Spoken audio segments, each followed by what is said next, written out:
So hello, Bill Sienkiewicz. It's really nice to have you here. So you can speak with the microphone a little bit little closer. Yes, okay. Closer like that. So my first question would be when you started getting attention in the comics industry. Now it's a common thing to say that you revolutionized the whole comics medium by incorporating techniques that wasn't there at the time. Mm-hmm. Was it something that was self-conscious at that time? Did you? Was it like you were noticing that nobody was doing techniques that were used maybe in other art fields? And I didn't necessarily care so much about whether it was being used in I mean, when I say I didn't care, it was like I noticed other people hadn't used certain methods and materials or certain approaches. I didn't necessarily think that, so let me try that. I was thinking there were things about my schooling and things that interested me, and I was more interested in doing that in terms of trying other ways of telling telling stories or coming up with interesting pictorial solutions. So and whatever methods that were done or used to bring that about, that came by. It was like I was trying to have the dog wag the tail, not the other way around. So for me, it wasn't so much about trying something that had never been tried before. It was like I need to follow whatever route I'm on, and if I go and trust my instincts and just enjoy what I'm doing, then that felt like the more important thing, because I always felt like the work and the story should be what it's all about. Not necessarily just about the technique. And so, and I wanted also to know still, when you're working on pieces like with whatever it is, a cover or a page. Do you have a way of explaining how your brain processes your art, or is it really something that you never think about? No, I think about it all the time, to the point probably more than I probably should. I don't think in terms of dialogue, but I do know that I go through certain emotional things, and as I'm working on it, whether it's excitement or doubt or anxiety or in whatever level of small waves that might come in, I find myself being more analytical and paying attention to what I'm feeling, because my whole goal is to get out of the way. I try to I want to not be part of the equation in terms of the creation of the piece. I might be drawing it, but I'm also kind of a passenger as well as the driver. So for me, it's more about trying to diminish the obviousness of my own participation. It's like I'm the vehicle to get this certain idea that's always been out there, that if it happens to land on my shoulder and it's my responsibility to sort of bring it to people, then I sort of feel that I don't want to step all over it by introducing Bill Sienkiewicz as like an entity. Bill Sienkiewicz in those moments is just the guy holding the paintbrush. It's like I'm the vehicle to hopefully bring this thing about, and it's my responsibility to do the best job I can. Because if it's a cool idea, then I don't want to undersell it, or I don't want to ruin it. I feel like it's a responsibility to do the best I can with it. So are you also conscious of the way that you left a very big footprint in the comics industry? So many people now are, when we see their works, we can see that they are obviously influenced by your work. Does it make you feel something? Well, I feel, I'm very proud and I'm very touched that people feel that way. But I realize also that to me, none of that has ever been the driving force. Again, for me, it just happened. Yeah, it just happened. Yeah, partly because of whether it's my own impatience or my own frustrations or my own desires to try to push things creatively in terms of visuals. It's only been, again, about it's not been about those kinds of accolades or anything else, which is all very lovely. For me, it's always just about the work, because so as much as I'm touched and honored, I look at other people's work who are pushing themselves, and that's what I respond to when I see an artist in their own context making a really kind of seismic shift, in terms of how they're approaching something in their own evolution, because I do feel that like what we do is partly about evolution in terms of who we are as people and as artists. So when I see people make leaps and jumps in their own work, then I feel like that actually enriches the medium as well. So we've seen also that you've been like in the last few years, like you've done also posters, but also illustration for music, for like a Kid Cudi, if I remember. But you're still drawn back to comics in the end. So what does it hold for you, comics as an art form? Well, to me, comics are just the perfect medium for telling stories. It's like I find that, like, even though I've done things for film and whatnot, comics are they're really kind of my core level. It's like I feel most at home in terms of just one person, meaning me, with a pencil and a pen and ink, and telling a story. It's like it feels very basic. That it's like there's nothing by committee. There's not other people echoing or screaming in my head about we want to see this or there's not a whole list of people. Like a chain of command. I mean, even though I'm doing that with editors, there is a chain of command, but less so than dealing with, like, say, film, where you've got an entire committee asking and telling you what they want. I've done things like that, and it's like, and they hold no interest for me. So we've seen also that you've been expressing the fact that you loved David Lynch as a filmmaker. Could you elaborate a little bit on what was your relationship to him or to his work? Well, I just loved that he would put into pictures things that were ineffable, that could not be necessarily just put into words. So there was an emotional and a psychological response that felt true without being hit over the head like by a big stick, like with a message or whatever. There were aspects of what he would do that felt very subconscious and abstract and emotional and not necessarily predictable, and I love that about his work. It felt, in a lot of ways, it felt very sort of honest in a lot of ways, and not at all, and manipulative only in the sense of just making me feel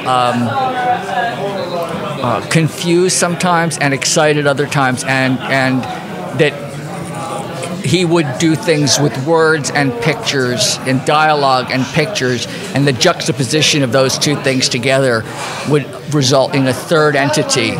And I feel like that's also something I try to do in comics. Is there's the writer, and then there's the artist doing what they do, and the combination of those two things together will often create the comic or the narrative itself, and so it's a really beautiful kind of collaborative issue, We've seen on the internet that you've been quite, let's say, aggressive against the use of AI, but some of your colleagues, artists, argue that AI can be used as a tool in a creative way. Oh, yeah, I know. Since you're experimenting and you've been experimenting a lot, someone would think that maybe you might have used AI as a tool. I believe it's a tool. I mean, I think that it's part of my responsibility, and also just generally being curious, because I'm always looking at interesting tools and mechanisms to sort of create, allow for more freedom of expression. So there is a part of me that I have been investigating AI and different, like, DALL-E and Midjourney and things like that, and just investigating and looking, kind of knowing what, quote, the enemy is up to, so to speak. But there's also an acknowledgement that AI is here to stay. It's not going anywhere.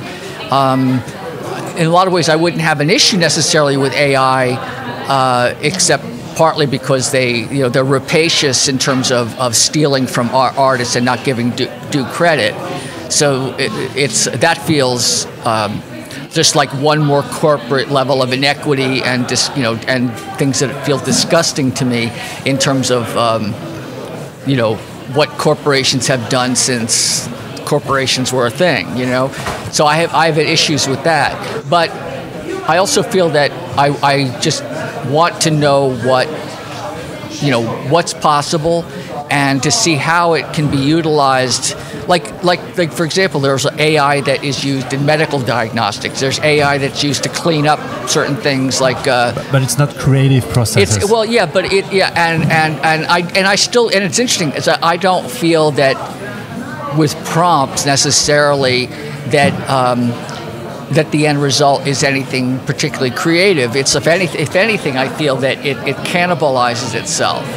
Because AI is being trained on artists, but then there's enough AI-generated stuff out there that they start to cannibalize it. Like AI is learning and training on its own output. Like Ouroboros. Right, and it becomes an Ouroboros. It's eating its own tail. And I think that I found that I think Dave McKean even looked at it when he did Prompt. That there are certain things that I could see using like AI for that would be interesting to explore in terms of possibilities of a direction to go through. But I feel that it's up to me as the artist to take whatever is produced in that context and to make it more than just what is being done. It's like I'm utilizing that tool. If it's a tool, I don't want it to be a fait accompli and it's a done deal. I want to bring the human element into it, and it's like, okay, if this is something that has been generated, it's up to me to sort of not just be satisfied with the algorithmic response, but how does this affect humans? It's like how can I make this more of a thing for human beings and bring something, quote, creative into it?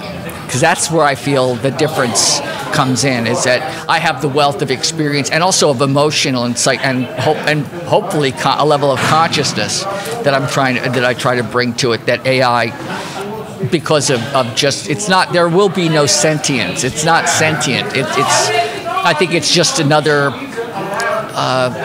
it's about mathematics to really, that what's currently being done with AI. So it's like, I think there's synaptic connections and emotional connections that AI does not experience, and wealths of experience that people have in terms of trauma and wonderful things and questions and mystery. All of those things that can't be quantified in a numeric sense, but that are again abstract.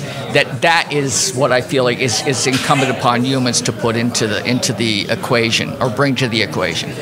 So lastly, the last few years you've done mainly covers, I think, for the comics industry. Is there any particular reason that you wouldn't do any more interior work? Because you're Bill Sienkiewicz, so you could do anything. That's the thing is that I definitely have some ideas in certain projects. And I would say, like, without deadline or so whatsoever, you would be free to do whatever you want. Well, that's really kind of where I'm at right now. It's like I do some of the comic work that I'm doing to keep my name out there. It's like in terms of young fans, and like, because things change so quickly, people can get forgotten about, or kind of sort of cease to exist in kind of a public consciousness way. Do you seriously think that you could be forgotten? Nothing surprised me. I have the ego in terms of like believing that in any way of shape or form that there's any kind of longevity. I think it's sort of like what you've done lately. But for me, it's not about being so much remembered. I want to be remembered enough to be allowed to do the next thing I want to do. It's like being successful enough to continue to be able to tell stories, And that's kind of what is intriguing to me. So I like the idea of actually writing and producing my own work again is very intriguing. It's something I hadn't really thought about for a while, because when I do my own writing and drawing and everything by myself, all self-create our own, it's like it's a very deep well that I dive into, and it's sometimes it feels uncomfortable.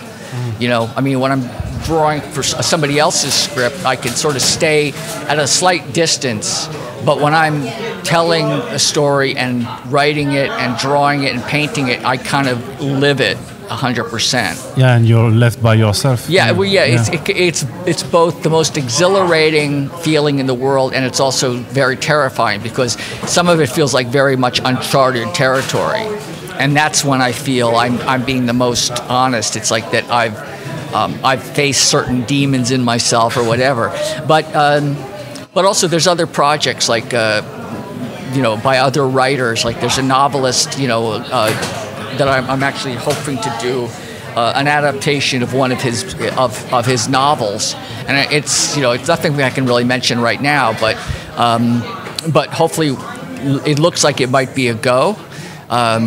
So I'm very excited about possibly adapting a well-known novelist's work he's no longer with us, but he's, you know, his work has been adapted into film, you know, and other forms, and the idea of actually being able to do this feels like something that feels very exciting and enticing, and so the more things I want to do are creator-owned, like either working with Kelly Sue DeConnick on Parisian White, which is still something we still hope to do. Because it was announced quite a few years ago. Yeah, now. And she's been incredible. Like the thing is that we're both very, very busy with our own separate things. So, so I spoke with her a couple of weeks ago. I said, look, I want to just sort of run with this. So maybe you can revisit your script, but I want to continue to sort of work with the series, like with our stuff, and just keep it going as if it's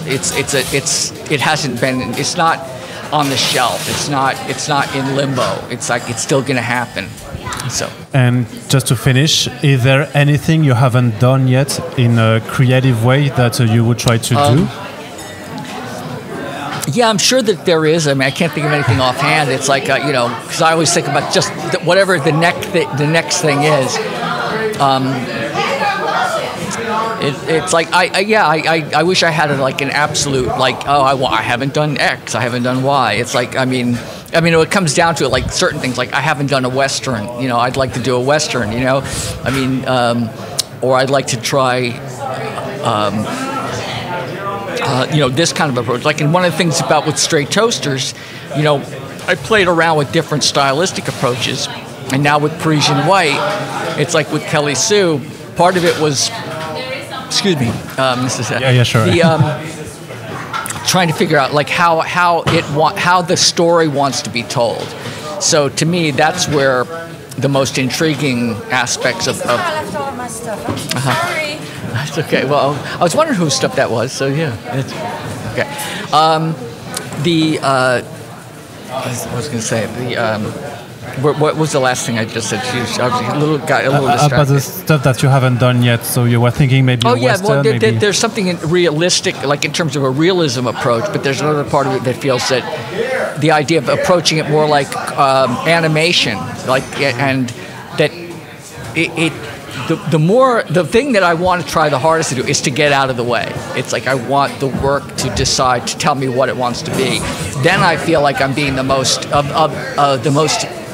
use for art as I can be by sort of removing myself, Bill, as anything other than the person holding the brush, you know, or the pen or whatever.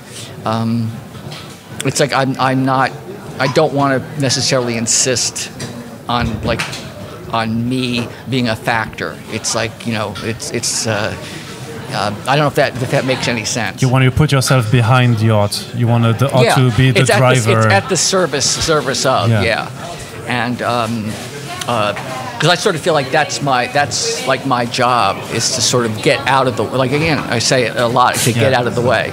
Okay, thank you so much for your time, Bill. Thank you so much.